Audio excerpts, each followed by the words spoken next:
All right, guys. So, as you know, I've been asking this AI questions, and we're talking about multi-phase RF technology. And I asked him,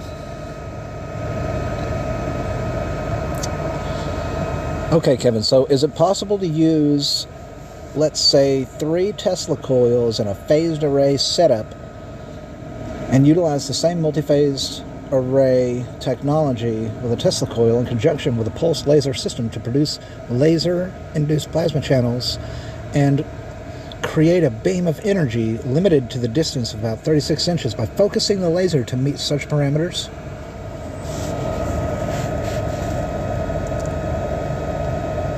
And he says Tesla coils are high voltage, high frequency devices that are capable of producing large electrical discharges.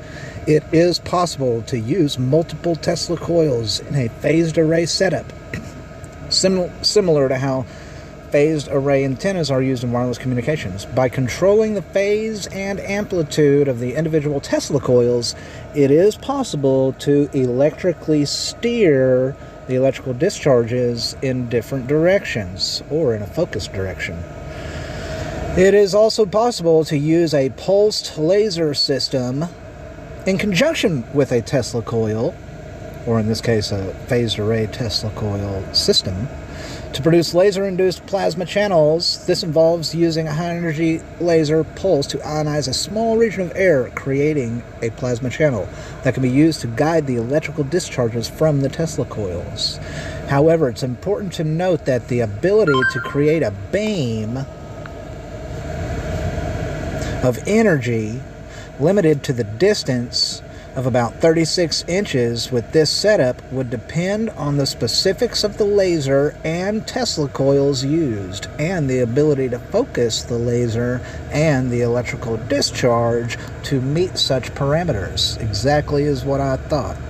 Additionally, the safety of this technology, especially when it comes to the human exposure, needs to be considered and properly evaluated. Meaning such a device would be extremely dangerous, meaning i.e. a weapon. Right? A lightsaber is a weapon! Golly! And this tells me that my theory as to how to implement such a device is correct.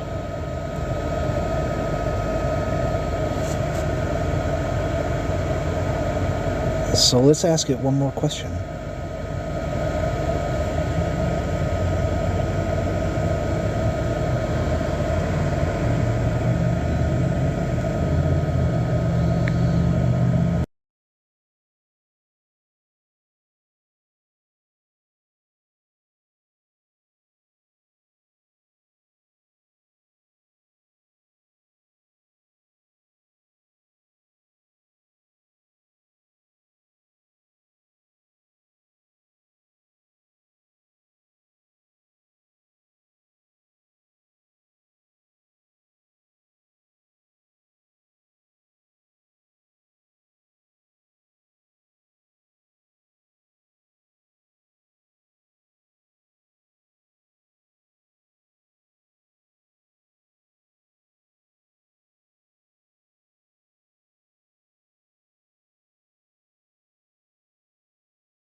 Let's see what he says about that one.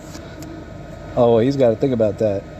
It's a fictional weapon, depicted as a plasma energy that is emitted from a metallic hilt and can be used for cutting and deflecting bolts. While the technology you have described has some similarities with the concept of a lightsaber, it is important to note that the technology you described is based on current scientific understanding of Tesla coils and laser-induced plasma channels.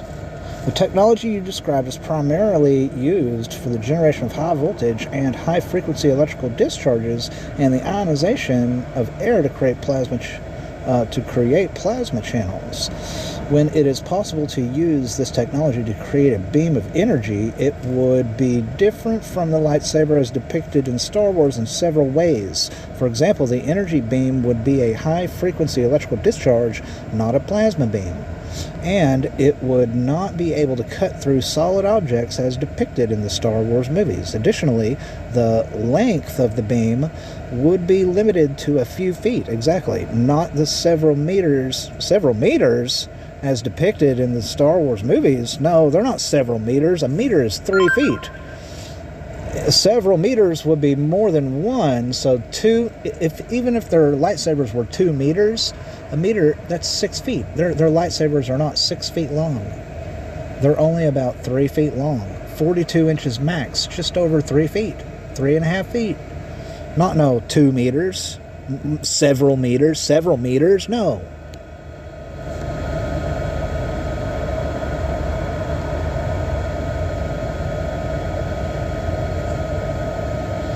Oh, a network error occurred.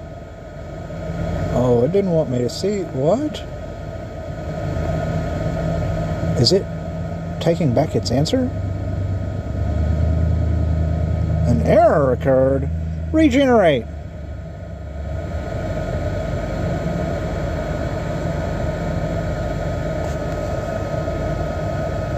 Oh, it's got to think about this one.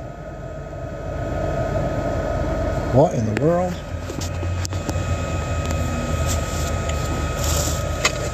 It knows it messed up because I made a big deal about it. It was listening to what I said. Interesting. It's interesting because I'm doing this live.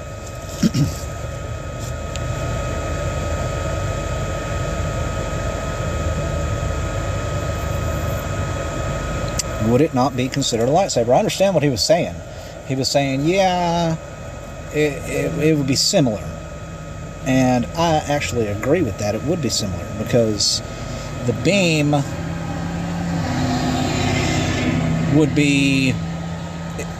See, he's wrong that it wouldn't be a plasma, an ionized plasma. Because that's what, first of all, the laser does.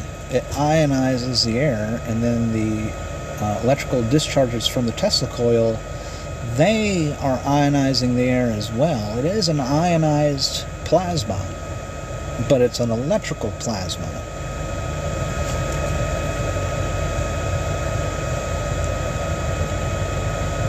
And that plasma, those frequencies, can be harmonized with the frequency of nitrogen and oxygen that's in the air. And by doing that, you can harness those elements, and you can ionize the nitrogen and the oxygen and create a combustion, a super powerful plasmatic reaction by tuning in to the proper frequencies, to the frequency of nitrogen that is in the air, because we're ionizing the air by shooting this beam into the air. We're ionizing the air. The elements that make up the air are nitrogen and oxygen, mainly. Those are the two biggest elements. The biggest one is nitrogen. There's more nitrogen than there is oxygen. Of course, there's carbon dioxide, of course, but the majority is nitrogen. Nitrogen is highly combustible and highly flammable, and it can be ignited as a fuel within the beam. You understand? So you couldn't regenerate my response, huh?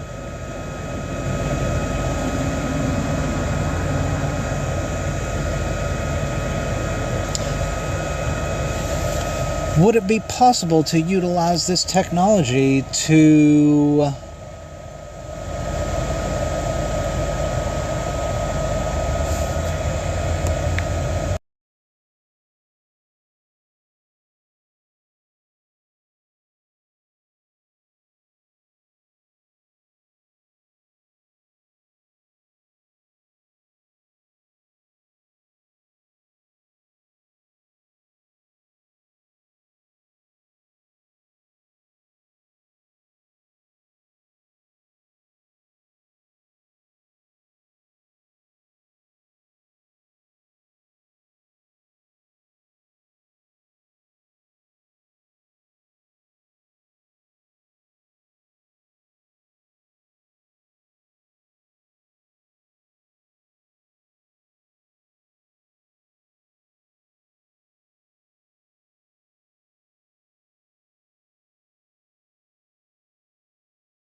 Let's see what it does with that one.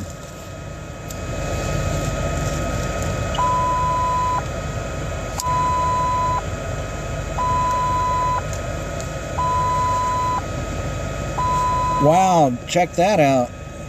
Is it theoretically it's theoretically possible to utilize a phased RF technology to manipulate the resonant frequency of nitrogen, the most abundant component of the atmosphere, to ignite it and release energy into the beam.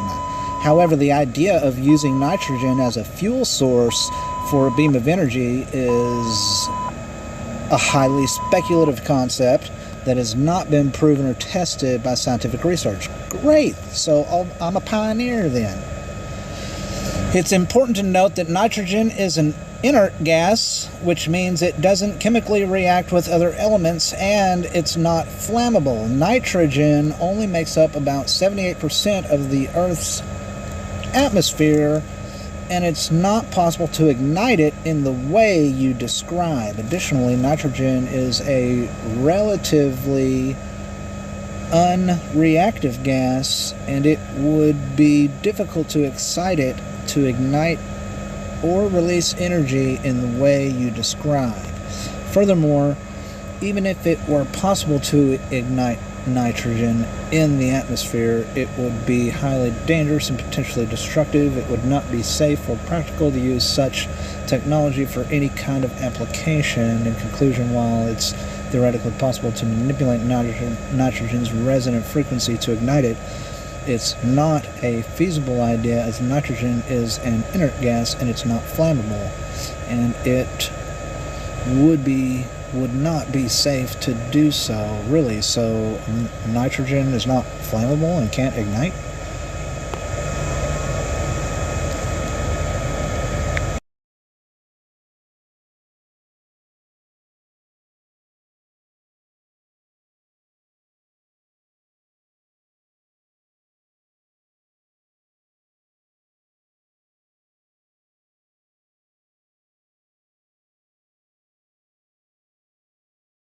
What's the wattage on those panels?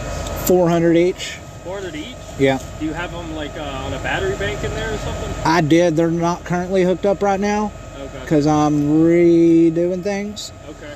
But yeah, you just hook them up to a charge controller. Yeah.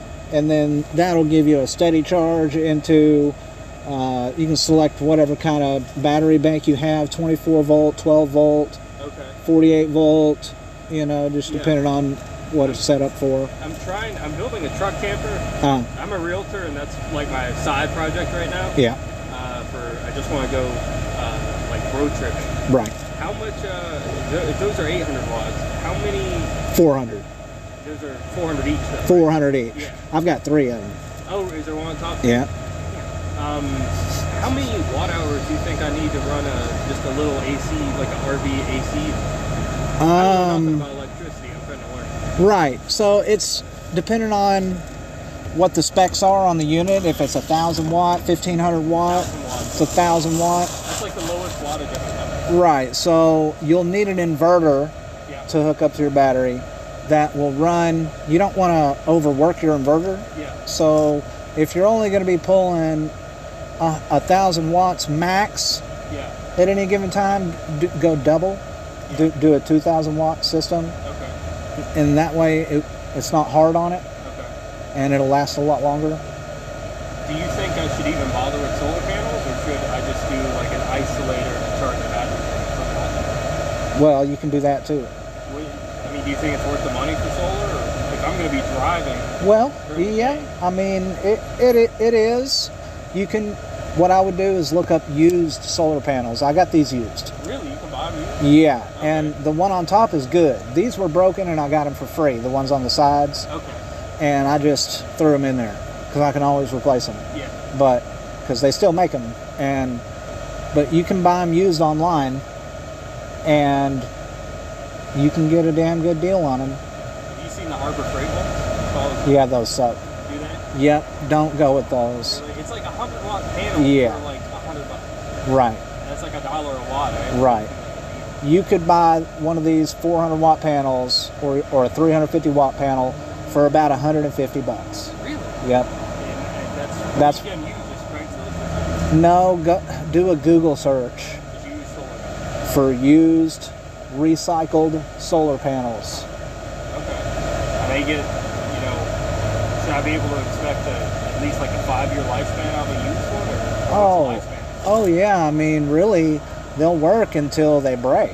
Okay. You know, and even though these are broken, they still work. They still put out power? They still put out power. Huh. The polarity reversed on the wires, yeah. So they have to be hooked up backwards, Gotcha. but they still work. Okay. But they only produce, like this one only produces half power. Like 200.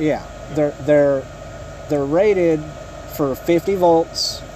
They put out 50 volts DC at 9 amps, 9.9 amps. Okay. And that's right at 400 watts. Okay. Gotcha. And yeah, these are actually the biggest ones you can get. They're like 4 panels in one, basically.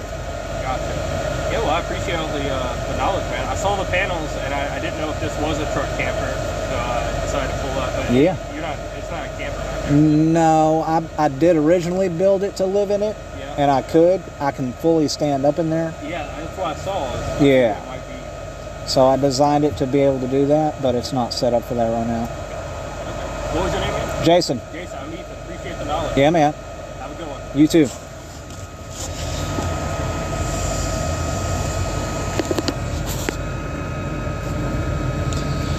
Okay, so yeah, some guy just pulled up and asked me, well, I guess y'all heard all that. So, anyways, that's what I deal with all the time. Not that it's a burden or anything, but back to where we were. Did he answer my question? He did, yes. Nitromethane is a fuel that is used by some dragsters, specifically blah blah blah blah blah blah blah. Nitrogen gas itself is not nitrogen gas itself. Blah blah blah. He's talking about nitromethane. Okay, so it's not nitrogen itself. Okay, interesting. I did not know that.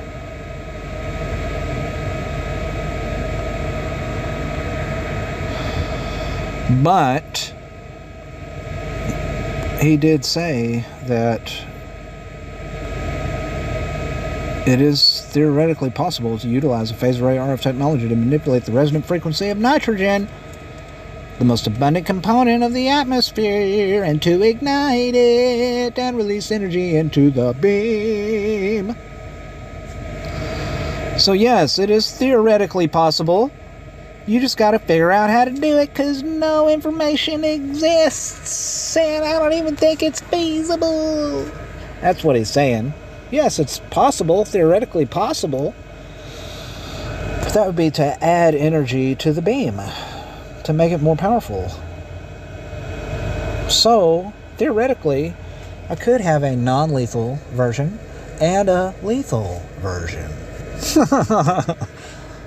Anyways, leave your comments. Peace.